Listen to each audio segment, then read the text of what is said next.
కార్తీక పురాణం 6వ అధ్యాయము దీపదాన విధి మహాత్మ్యం. ఓ రాజశ్రేష్ఠుడా, ఏ మానవుడు కార్తీక మాసము నెల రోజులు పరమేశ్వరుని శ్రీ మహావిష్ణువును పంచామృత స్నానం చేయించి కస్తూరి కలిపిన మంచి గంధపు నీటితో భక్తిగా పూజించినచో అట్టివానికి అశ్వమేధయాగము చేసినంత పుణ్యము దక్కును. అటులనే ఏ మానవుడు కార్తీక మాసమంతయు దేవాలయమునందు దీపారాధన చేయునో వానికి కైవల్యము ప్రాప్తించును. దీపదానం చేయుట ఎటులనగా పైడి ప్రత్తి తానే స్వయముగా తీసి శుభ్రపరచి వత్తులు చేయవలెను. వరిపిండితోగాని గోధుమ పిండితోగాని ప్రమిదవలె చేసి వత్తులు వేసి ఆవునెయ్యి వేసి దీపం వెలిగించి ఆ ప్రమిదను బ్రాహ్మణునకు దానమియ్యవలెను. శక్తి కొలది దక్షిణ కూడా ఇవ్వవలెను.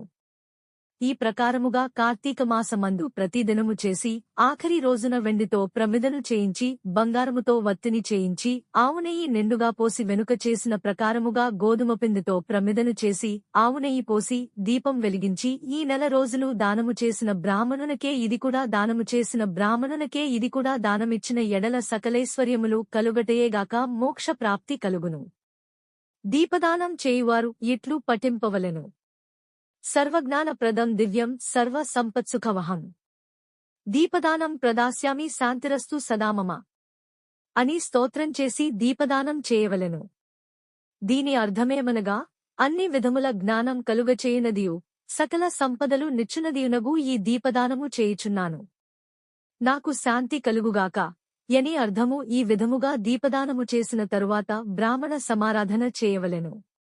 శక్తి లేని ఎడల 10 మంది బ్రాహ్మణులకైనను భోజనమిడి దక్షిణ తాంబూలములనివ్వవలెను.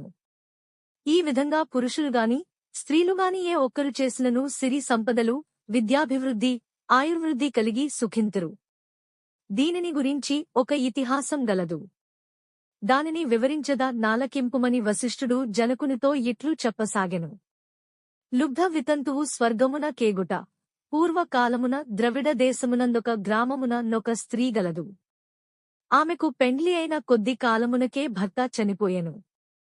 సంతానముగాని ఆఖరికి బంధువులుగాని లేరు. అందుచే ఆమె ఇతరుల ఇండ్లలో దాసి పని చేయుచు అక్కడనే భుజించుచు ఒకవేళ వారి సంతోషము కొలది ఏమైనా వస్తువులిచ్చిన ఎడల ఆ వస్తువులను ఇతరులకు హెచ్చు ధరకు అమ్ముకునుచు ఆ విధముగా తన వద్ద పోగైన సొమ్మును వడ్డీలకు ఇచ్చి మరింత డబ్బును కూడబెట్టుకొనుచు దొంగలు దొంగిలించి కూడా తీసుకువచ్చిన వస్తువులను తక్కువ ధరకు కొని ఇతరులకు ఎక్కువ ధరకు అమ్ముకునుచు సొమ్ము కూడబెట్టుకునుచుండెను. ఈ విధముగా కూడబెట్టిన ధనమును వడ్డీలకిస్తూ శ్రీమంతుల ఇండ్లలో దాసీపనులు చేస్తూ తన మాటలతో వారిని మంచి చేసుకుని జీవించుచుండెను. ఎంత సంపాదించిననేమి ఆమె ఒక్కదినము కూడా ఉపవాసముగాని దేవుని మనసార ధ్యానించుటగాని చేసి ఎరుగదు. పైగా వ్రతములు చేసేవారిని తీర్థయాత్రలకు వెళ్లేవారిని జూచి అవహేళన చేసి ఏ ఒక్క భిక్షగానికిని పిడికెడు బియ్యము పెట్టక తాను తినక ధనమును కూడబెట్టుచుండెడిది. అటుల కొంతకాలము జరిగెను. ఒక రోజున ఒక బ్రాహ్మణుడు శ్రీరంగములోని శ్రీరంగానాయకులను సేవించుటకు బయలుదేరి మార్గమధ్యమున ఈ స్త్రీయున్న గ్రామమునకు వచ్చి ఆ దినమున అక్కడొక సత్రములో మజిలీ చేసెను.